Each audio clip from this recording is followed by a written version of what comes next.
Hello friends, मुझे एक friend ने पूछा कि समटाइम्स डॉग का बाइट करना नॉर्मल है। वेल, इट्स नॉर्मल, मैं ऐसा तो नहीं बोल सकती, बट एस बाइट करना it depends on situation. For example, अपने ओनर के प्रोटेक्शन में या फिर अननोन पर्सन या नोन पर्सन जब पेट को हार्म करने की कोशिश करती है उस वक्त बाइट करती है तो ये बात समझ में आती है।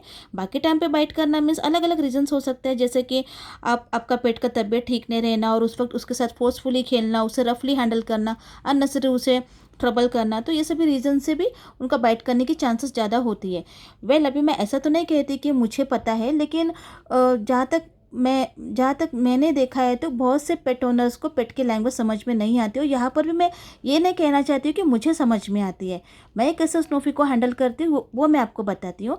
जब स्नोफी अपसेट रहता है या फिर उसका तबीयत को लेकर बहुत डिस्टर्ब हो जाता है, तो ये बात तो हमें तो समझ में आती है कि उसकी तबीयत ठीक नहीं है। तो हम क्या करते हैं उस वक्त, हमारे मेरे पूरे फैमिली उसी के साथ टाइम स्पेंड करते, उसी के साथ खेलते, उसी को इम्पोर्टेंस देते जब तक वो फ्रेश अप नहीं हो जाता, जब तक उसकी तबीयत ठीक नहीं हो जाती है।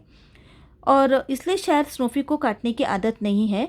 और मैंने स्नोफी को इस तरह से ट्रेन किया कि जब तक मैं अटैक ना कहूँ स्नोफी अटैक नहीं करता है।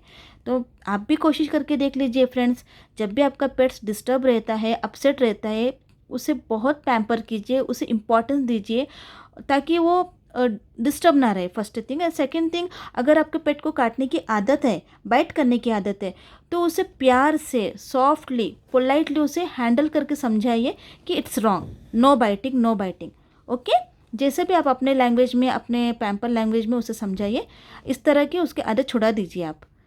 Okay, thank you friends, bye.